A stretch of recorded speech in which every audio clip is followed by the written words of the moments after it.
इनको चाहे कुछ भी दिखाइए, कुछ भी करिए, बिल्कुल बेशर्म सरकार है। कहीं पे भी किसी की कोई सुनने वाली नहीं और इनके अधिकारी, इनके नेता सभी बेलगाम हो चुके हैं और संविधान को एक खतरे में पूरी तरीके से संविधान को खत्म करना चाहते हैं।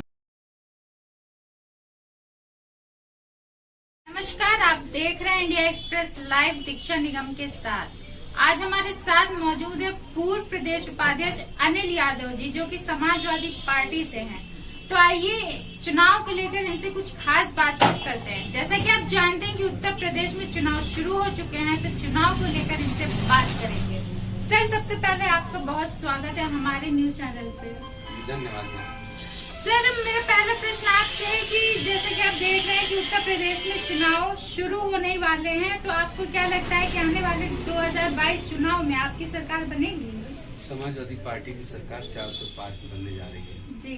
और क्योंकि विकास पुरुष माननीय अखिलेश यादव जी ने, चाहे वो छात्राओं का मामला हो, महिलाओं का मामला हो, युवाओं का मामला हो, सभी के लिए उन्होंने काम किया है। प्रदेश में विकास की जो है गंगा उन्होंने बहाई है जी। और जब से योगी सरकार आई है तब से विकास के पहिए रुक गए हैं, जाम हो गए हैं और आए दिन महिला बहनों के साथ घटनाएं घटित हो रही हैं, बलात्कार हो रहे हैं, उनका उत्पीड़न हो रहा है, उनके साथ आए दिन शोषण किया जा रहा है। और यहाँ तक कि अभी हमारे बहुत से साथी यहाँ पे बैठे हुए हैं, आशुतोष द्विवेदी जी हैं, अविनाश जोशी जी हैं। कल एक फोन बांटा गया है जी। सरकार के द्वारा, वो 2 GB का है। उसमें ना फेसबुक चल रहा है, ना इंस्टाग्राम चल रहा है, कोई भी उसमें कोई सुविधा नहीं, केवल एक फॉर्मेलिटी कर रही है सरकार। अगर इस सरकार ने कुछ करने का प्रयास किया भी तो वो भी बिल्कुल बेकार और थर्ड पार्टी का दिया, जिससे युवाओं को इससे बहुत रोष है। जो कल ये बटा है फोन, ये फोन बिल्कुल बेकार है और बहुत ही सस्ता घटिया क्वालिटी का है, जिसकी कोई भी जो है कोई कीमत नहीं है और उसमें केवल दलाली और मक्कारी और यही चला है। सर, आपने फोन की बात करी। जब अखिलेश यादव जी की सरकार थी तो उन्होंने लैपटॉप और फोन बांटा था, तो वही योजना जो है भाजपा की सरकार अपना रही है। तो आपको क्या लगता है ये चुनाव के लिए है? ये केवल चुनावी स्टंट है और इन्होंने कुछ नहीं किया है। जो फोन दिया है घटिया क्वालिटी दिया है और आज जो माननीय अखिलेश यादव जी ने लैपटॉप दिया था, आज भी लैपटॉप चल रहा है। युवाओं को, हमारी महिला बहनों को, छात्राओं को उससे रोजगार के अवसर प्राप्त हुए।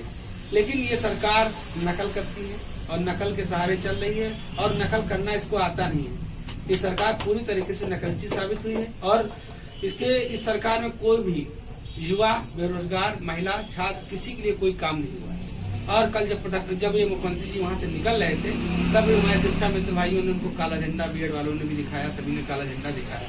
इनको चाहे कुछ भी दिखाइए, कुछ भी करिए, बिल्कुल बेशर्म सरकार है। कहीं पे भी किसी की कोई सुनने वाली नहीं और इनके अधिकारी, इनके नेता सभी बेलगाम हो चुके हैं और संविधान को एक खतरे में पूरी तरीके से संविधान को खत्म करना चाहते हैं तानाशाह सरकार।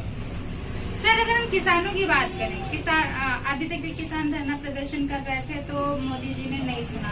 अब क्या कहते हैं, मोदी जी ने तीनों कृषि कानून जो है वो वापस ले लिए। तो आपको क्या लगता है ये जो कानून वापस लिया गया है, ये चुनाव के लिए लिया गया है या मोदी जी को बहुत ज्यादा प्रेम उभर के आया किसानों के लिए? देखिए, इनका प्रेम तो तब आया जब किसानों ने माननीय विकास पुरुष अखिलेश यादव जी से प्रेम किया और रात रैली सुबह शुरू होती है और दूसरे दिन सुबह तक रैली चलती है। पूरी रात लोग ठंडक में सड़कों पे निकल आए और जब देखा किसान, नौजवान, छात्र, महिलाएं, युवा सभी लोग बाहर निकल आए हैं तो उससे घबरा कर इन्होंने कृषि कानून वापस लिए।